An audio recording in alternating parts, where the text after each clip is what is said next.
Awesome. So welcome everyone. So if you're not presenting at this moment, now is a good time to mute yourself. Then there will be opportunities later for unmuting. So welcome. We're so glad to have such a wonderful turnout here this evening. My name is Jess Chayes. I'm the Bold Associate Artistic Director at Northern Stage. And for the purposes of tonight as well, I am also the director of the Naked Librarian, which hopefully you got to see and enjoy during its opening. We're here at our opening weekend. And so just a quick, some people have your videos off, but I'm curious of the folks who are here and have your video on, who has gotten a chance to see the Naked Librarian and on the harmful effects of tobacco? Just raise your hand. Awesome. Wow. Amazing. Great. Because we have the best audiences. I can't do it. Some folks are, I don't see your video, but you can put it in the chat. If, oh, Sophia says yes. Good. We're getting thumbs up from people. Excellent. So many folks have seen it. Maybe some folks haven't. So we'll try not to give massive spoilers for these two shows. Not that I think that will particularly impact folks' enjoyment. But if you have not seen it yet, you have until November 29th to catch this double feature in Tiny Necessary Theater. And you also have until November 29th, if you haven't yet, you have the opportunity to see Stephanie Everett's It's Fine, I'm Fine, our incredible second offering in Tiny Necessary Theater. So I'm so curious, who has seen all three Tiny Necessary Theater shows now? I don't know. Right. Wow. I haven't seen Stephanie's yet, but I'm going to see Stephanie's. I got the video on. All right. Well, so that was my next question: is who has seen? There it is. There it is, Melon.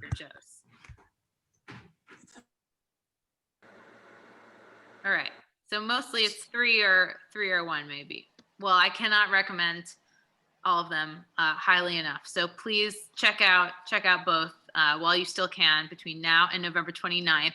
And then in the month of December, we are going to have an incredible radio play version of It's a Wonderful Life available. So there is a lot. I mean, for a time when there is no theater, there's a lot of theater happening at Northern Stage, and we're really, really proud of that. So we hope you will join us for all of it. So a couple of little Zoom rules. Everyone pretty much knows the rules of the road by now, so mute yourself when you're not, if you're not presenting. It's up to you if you want to keep yourself in gallery view so you can see everyone, or you can keep yourself in speaker view where you'll see the speaker, and you can toggle those in the top right corner of your screen. You can just click what says view, then there's speaker view or gallery view, and you can choose which one you like better. And then at some point, so I'm gonna ask a few questions of our artists, and then I'm gonna open it up to your questions. And when we do that, we'll ask you to, there's a couple different ways of doing it. Either you can press the raise hand button on Zoom, which we'll walk you through, or you can physically raise your hand, and our wonderful Bold Artistic Fellow, Kerrigan, will look out for your hands, and I'll also look out for your hands, and hopefully we'll be able to take all of your questions. So I have a lot of folks to introduce tonight because we have an incredible turnout, which is a testament to how much we loved working on these two plays. So I'll be brief and introduce them all. And then I'm going to ask a couple of questions of our artists, and then you will, and that will be our event. So first I want to introduce, because they're a smaller but just as mighty team. I want to introduce the team behind On the Harmful Effects of Tobacco, the incredible Jack Neary, who you may know most recently as the playwright of Trick or Treat, the incredible hit at Northern Stage and then hit off Broadway, which probably many of you have seen. He's an incredible director, actor, and playwright, and also novelist, I learned while spending some time on his website today. So thank you, Jack, for joining us. And I also want to welcome, though he needs no introduction, the incredible Gordon Clapp, who stars on the Harmful Effects of Tobacco. known and beloved to us in so many Northern Stage productions. Also a regular on the Broadway stage and an Emmy winner. We're so lucky to have him as part of this series. And we could not, in fact, we were like, what can we do with Gordon? We wanted to create an incredible project for him. And so we went to our playwright friend, Anton Chekhov, to oblige us. So that is our On the Harmful Effects of Tobacco team. And then here from The Naked Librarian, we have our playwright, Marisa Smith, again, sort of known and loved by all of us. Also the playwright of recent Venus Rising and Mad Love here. And we have our incredible cast members, Steve Routman, Diane Finley, Kate Deeren, and Sue Hafner. And all of them deserve like all the accolades. They've been on Broadway, they've been in movies, they're all incredible. Some of them are current Dartmouth students. I'll let you guess which, but they're all absolutely did incredible work on this. We also have our incredible stage manager who made this entire production happen, Narissa Agustin. She has stage managed throughout the entirety of Tiny Necessary Theater, and we might have some special questions for her too, because she is an absolute rock star. This is also not even to mention our design team who aren't present tonight, but made such a huge impact. So to start it off, I'm gonna start with this question is especially for Marisa and for Jack, but it can be for anyone. What was it like to create a play for film? How did you think about your work differently? Did you think about your work differently? And what were some of the challenges and joys, hopefully, of the process? It was kind of an evolution for me. Gordon and I started out and pretty much stuck with the notion of presenting a play for theater. But as we went along, it became clear that, especially Gordon's awareness and use of his face in a camera, that there were advantages to being aware of the camera presentation and using that for character stuff and also for laughs, I think. So I think what we ended up doing was it was kind of like an amalgam.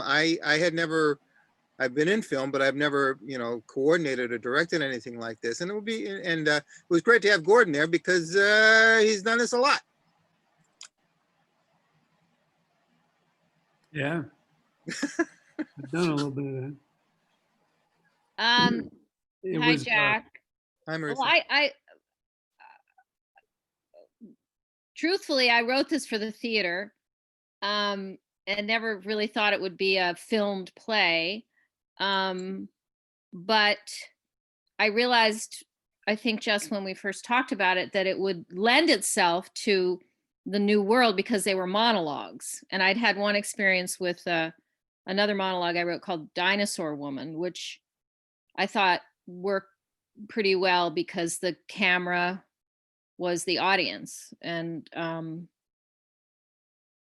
I was sort of surprised how, so yeah, I mean, honestly, I didn't really think of writing it for the medium that we ultimately used. And I still would really love, I'm a dinosaur. I still would really love to see it live on stage, because you can't replicate that atmosphere in a filmed play, I don't think. But I'm thrilled that we did it, and I'm thrilled I had the opportunity to do it and work with the actors on Zoom. And then I was thrilled to have the opportunity to have a rehearsal and to be in person when Kate did her monologue on the beach, which was really thrilling. And when Susan did her monologue in my mother's old bedroom, which was also very exciting. Back, lots of great, good feelings. Wonderful. Great. So I'm curious to open this up to the actors as well. Because a lot of you have done film and TV work, and lots of it. Did this feel like film? Did this feel like TV? Or did this feel like something completely different? And feel free to unmute and speak at will. I thought it felt more like theater. It was I was approaching it as a performance, And uh, I was a little disappointed that we didn't we didn't get a full run, a full run at it from just one setup. Even though I think I hope that we'd be able to edit things, but I don't know. When I watched Naked Librarian, I thought it was wonderful that I think a couple of you, I think Steve and Kate, both did oneers, as we used to say, and it must have felt particularly rewarding. I don't know. We had a couple of cutaways, and I wish I'd been able to do it. Well, I missed having an audience. I guess that's what I'm trying to say. It was clear to me as we were working on this that we ended up running about 19 minutes. I'm absolutely certain it would have run 23, 24 if he had an audience there. It's designed for that, and so is Gordon, actually. So it would have been fabulous to have an audience. And in rehearsal, he went through it as a oneer about 25 times. So he absolutely had done that. But Jack, I was holding for laughs. Was that what it was? And I hope they're there somewhere. Well, actually, he made me turn off my mute. He put my mute button on because I was laughing too much. So he actually made me do that.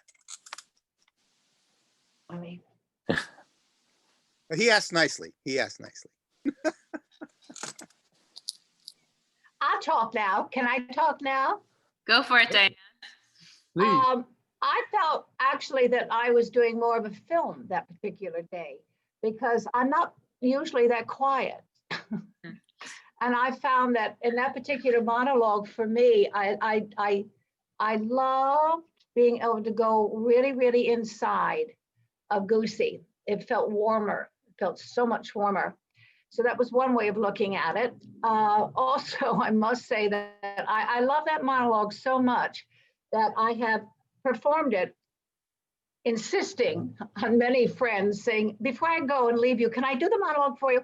So I got a lot out of it, doing it in front of people too, and looking at people's eyes. And as you said, Gordon, there's nothing like feedback, right? There's nothing like that feedback. That's why we do this. And every night it could be different. Every night, every time I've done that live here in my living room or everybody else's living room I could find, it would take on more and more warmth and more belief. And well, it's just a journey. Those kind of monologues are journeys. Every time you do it, they're going to be different, So that film, though, was wonderful. It is one time. So there is that. But it was a great experience. And being in the park was a challenge because I had a lot of brides and I had a lot of grooms around and I had a lot of mice and a lot of rats and I had airplanes and I had bands. It was a real challenge to stay focused. Learned a lot that day. I thought it was an extraordinary soundtrack that you had going. Oh, you realize it was not true. That's amazing. Whoever designed that was a genius. You got truly all of New York City Central Park. In one. There really was a moment at the very end of that monologue where the lady that was doing the filming for me, I had hurt my knee and she had my cane in her hand and I am doing the end of the monologue while she is literally hitting in the nose 2 mice and a rat that were trying to come near me. It was unbelievable. Here's the Central Park. Yeah. I don't know how you did it. I have great admiration for those of you who were doing this in the real world. It was hard enough in my own apartment. It wasn't easy, but it's okay. I loved it. I loved every minute of it. Yeah. For Kate, will you talk about our time on the beach? There were some amazing stories that happened in the filming, for sure. Yeah, we found That'd be a night for us alone, wouldn't it? Telling our stories, because sure. For Aviva's monologue, we found a beach, or no, we didn't find a beach. We wanted to find a beach, but it was basically the side of a lake, like half an hour from the theater. And there was construction going on the other side of the lake. So we kind of were working around that. It was also very, very cold out that day, which you may or may not have been able to tell, but yeah. You were beautiful. True, true heroism. Really, gave it all. Yes, Treasure Island at Lake Fairley, if anyone's been there, is where we did our filming. And as we were filming, the chainsaws were just like chopping down trees on the opposite side of the lake, and we would hear the chainsaws, and then like the tree would fall, and then we would hear them put it into the wood chipper. And it was a special experience. But yeah, anything else from the actors? Anything that I guess a related question is sort of how did you get into these characters? As Gordon was saying, like, in a lot of these, you cut away once or didn't cut away at all, but is it a challenge to do such a concentrated monologue? And how did I'll jump in. I mean, that was really the challenge for me. That is kind of why I wanted to do it. I think we're all used to doing something of this intimacy or length, maybe on the stage.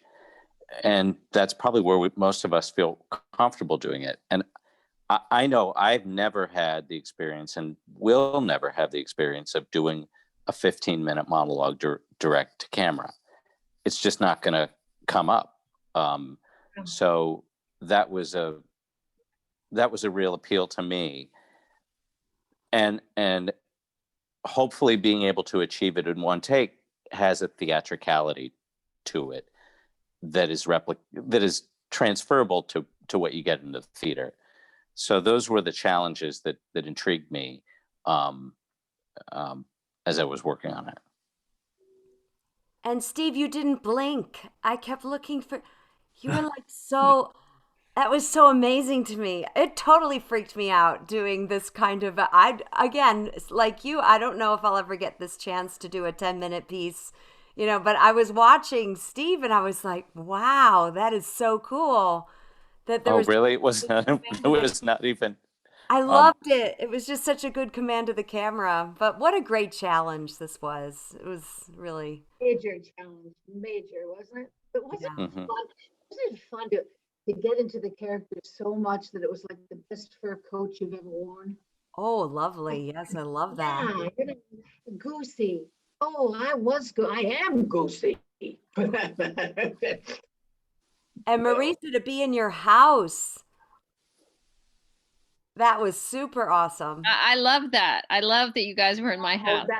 I hadn't had that many people in my house since, January when I had a party. And I will say one of the other things that I think is interesting, intrigues me, is that I'm now talking to you guys on my phone, so everybody's this big. I'm sure the audience members are watching this in a medium that might be on the phone, it might be on their laptop, it might be on a screen in their den. So everybody's having a very different experience with each piece based on how they're perceiving it, which I'd be really curious to find out how it's different for different people. Yeah. And to tag off what you said, Steve, I think that was the thing that attracted me the most as well, which is that the opportunity to work on these monologues. And I think for me, I'm someone who really likes just like the most basic building blocks of theater. I'm not like a super maximalist when it comes to my theatrical work. And just I always try and like make sure that nothing is false, or try and carve away anything that feels false. And the idea that this was really a challenge where nothing can feel false, or if it's, if it doesn't have a specific thought behind it, if it's not, extremely sort of nuanced, then, you know, at least that was my hope for this, was to really just like carve away any moments that didn't feel real and to really make each of them feel lived in. And I think you guys all did that, but that was what was really appealing to me about it. And, you know, Marisa just makes the most gorgeous characters. So you can do that. You can just inhabit them totally. So I have one more question, and I'm going to open it up to audience questions. So my last question is for Jack and for Gordon. How did you come up with the bits? This is always something I want to know from people who are experts. How did you devise, you know, like the blinking, the water, the everything? So was so hilarious. How do you develop these in rehearsal? We want to know your secrets.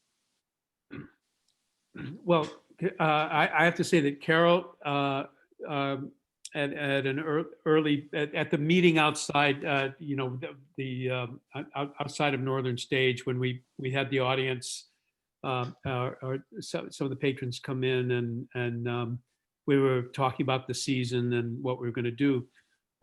Carol said to me, "So it's about a half-hour piece, right?" And I said, "Yeah, right." And then I realized it was not a half-hour piece; it was a 15-minute piece. So I had to try to fill it out a little bit. So I decided that before I said a word, I would have to come up with a dumb show of about 15 minutes, and we pared it down to maybe a minute and a half. So that was the dumb show part, and then the eye twitch was, you know, it's actually a reference to it in the script. He says, I find that when I give a lecture that my eye begins to twitch, but pay no attention to it.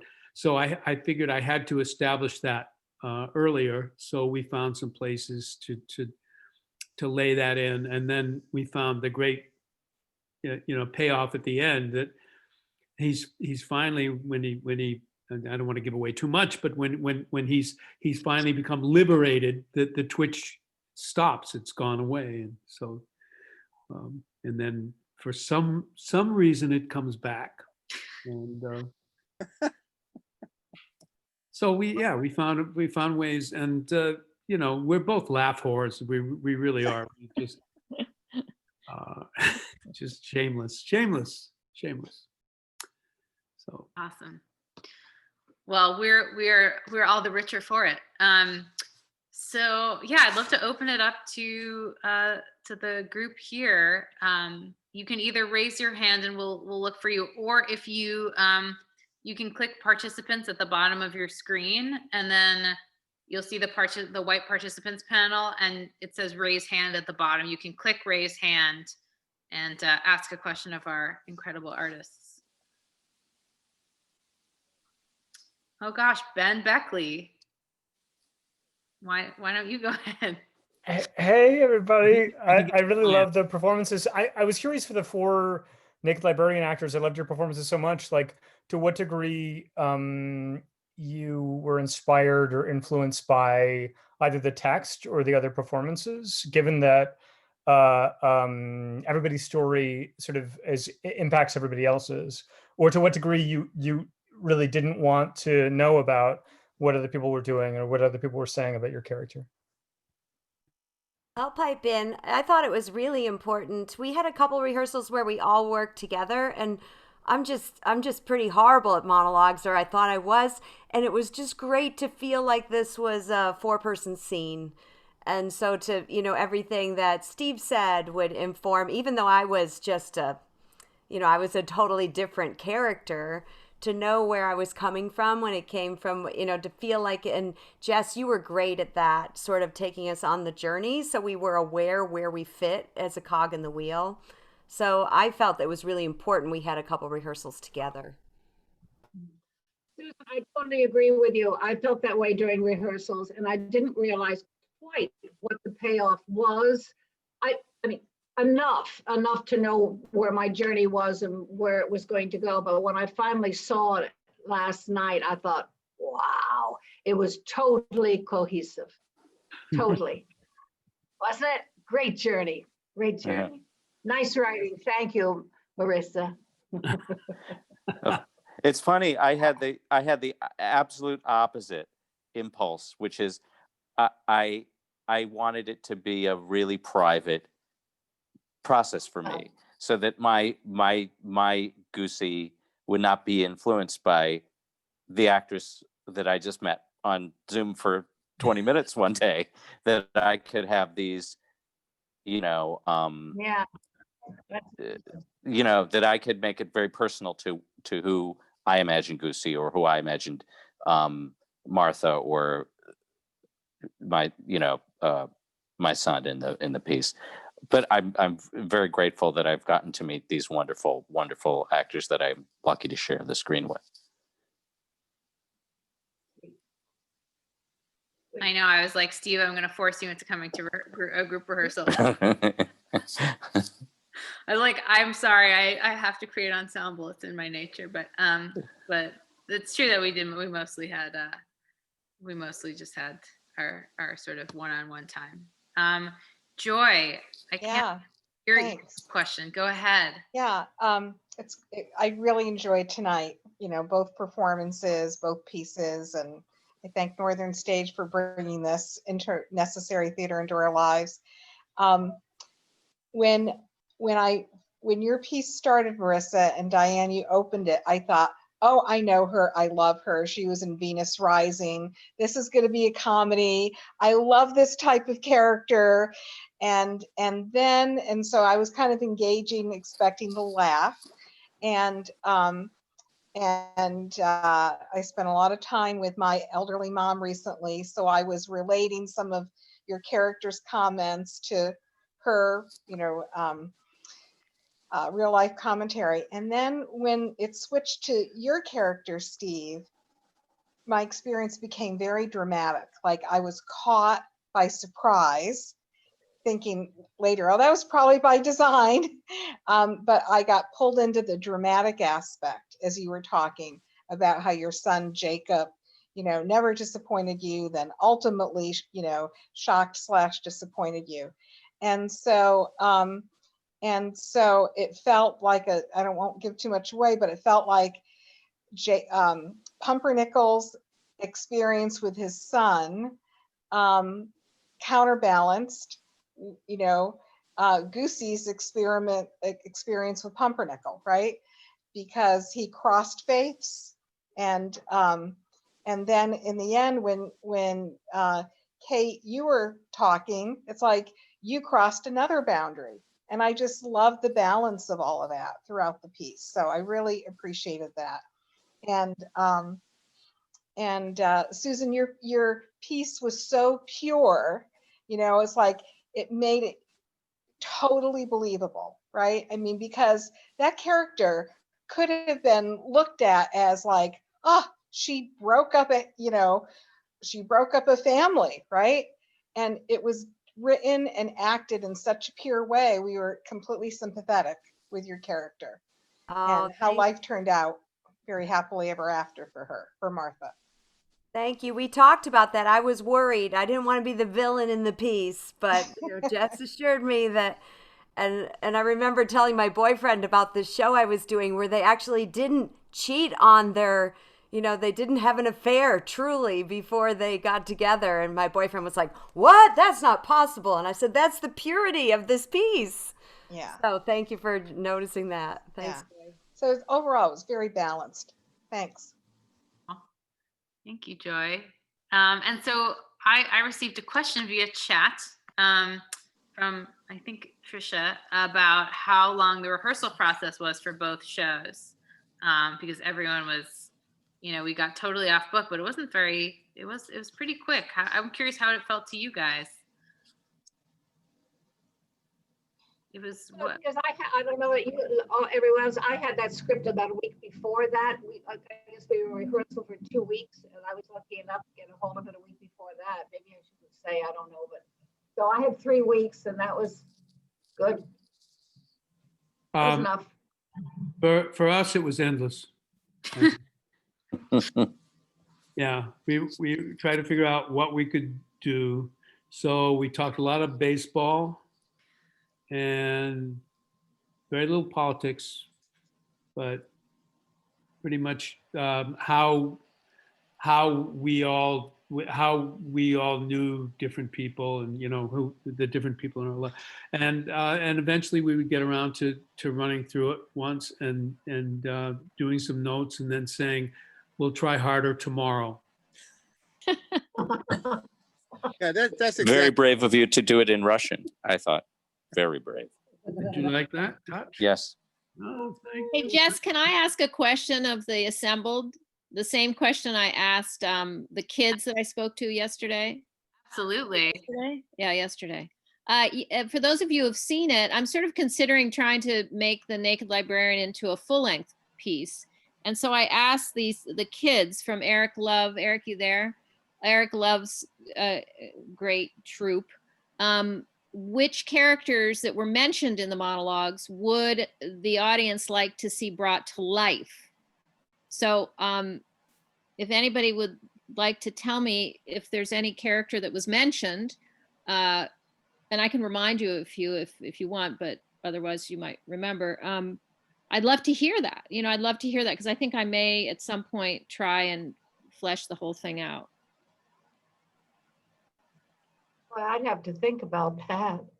I mean, there was Joshie, the kid of Martha and Jacob, the love child. There was Rachel, the wife who ended up with Dana, her pottery teacher. Yeah. There was Cad, the sailing boyfriend. Just remembered him. There was Esther, who was the rabbi, who was the wild child who told. Yeah, I love it. I want to see Esther. You want to see it? I had one of the kids said Esther. Yeah, of course. Yeah. Yeah, Ben said Luke, right? Luke? Oh, no, sorry. It wasn't.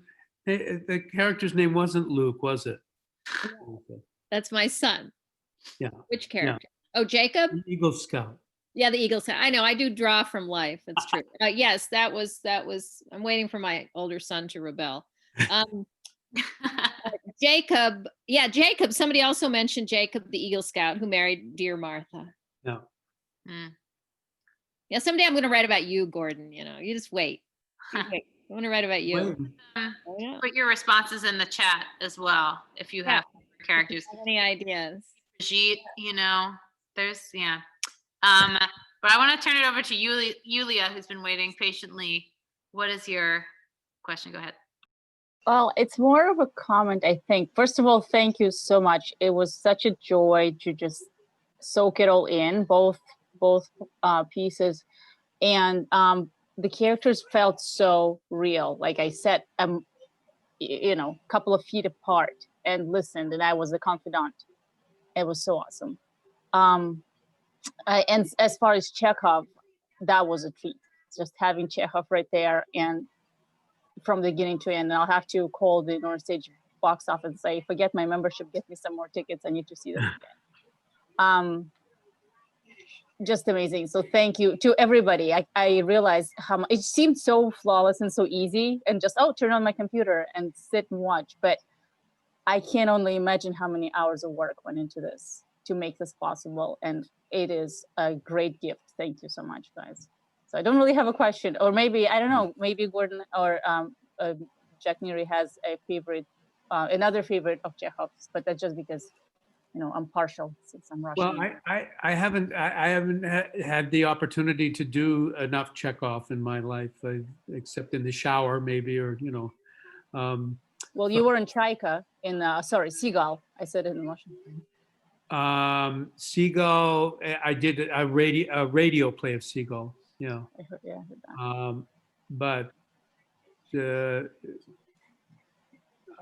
and I've done it in, I've done in acting classes.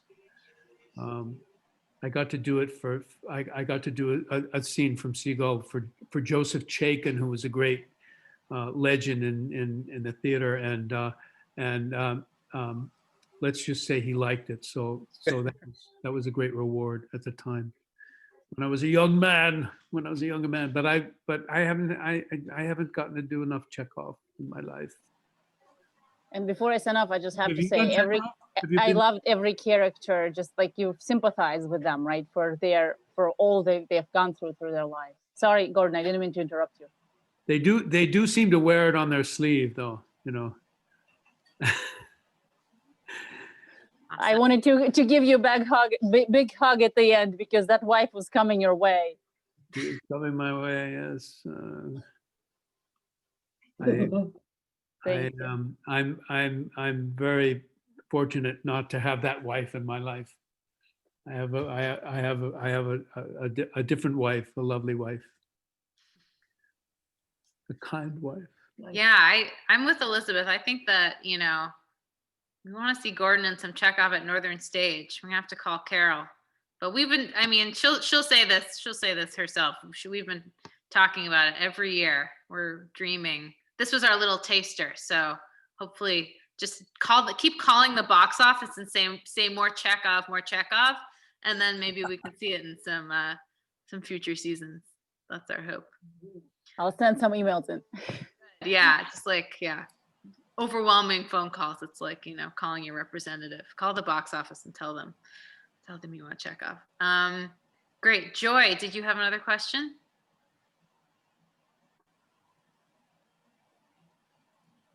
Thanks. Just a comment and a question. So first, you know, I appreciated the Chekhov's character that you shared tonight, Gordon, because in these times when there's a lot of focus on the schools and how, you know, one or two teachers have to hold the whole place together, and your character had all these multiple roles in the school. So I really felt like it was kind of timeless in that sense for these times. And then to your question, Marissa, about which characters would we want to know more about, I really loved the choices you made to give us a view to the characters we met tonight. But because it was a complete story, even though we didn't hear directly from all the other characters who were mentioned. And it made me just curious. Your question made me curious. If you were to do this as a full-length piece, what if the experience or perspective of the other characters who we didn't see tonight gave a whole different view to, you know, what happened over the years, right? People don't experience things the same way. So, you know. Yeah, I think it probably would, because for that exact reason, people experience everything, you know, the same Right. episode very differently, which makes it really interesting. Yeah. Especially if Joshy experienced it as a 4-year-old or something. Well, that's how you And could then- fill it out. That's how you could fill it out. It would become there would be a different dynamic to the piece if you were to bring the other characters in. And then Jess and I talked about this. I'd want to bring everybody in at the end on stage, the dead people, the live people. When we can have more than like one person on stage, that would be fun to have ghosts on stage. And you know, Joshy's grown up and become like, I don't know. Steve, how did you meet the challenge of being dead and being so alive? I sat in an ice bath for 2 hours before I filmed. So that was really it. Perfect. Well, on that note, we're about at time. Does anyone have any last questions? Any last questions, comedic or otherwise?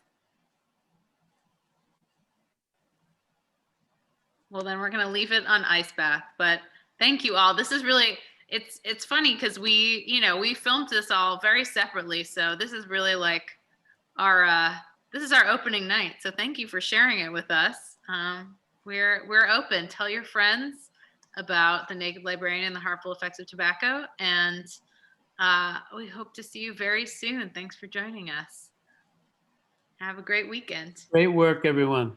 Thanks, everybody. Thank you, everyone. You were amazing. Thank you. Yay, everyone. Much love. Bye-bye.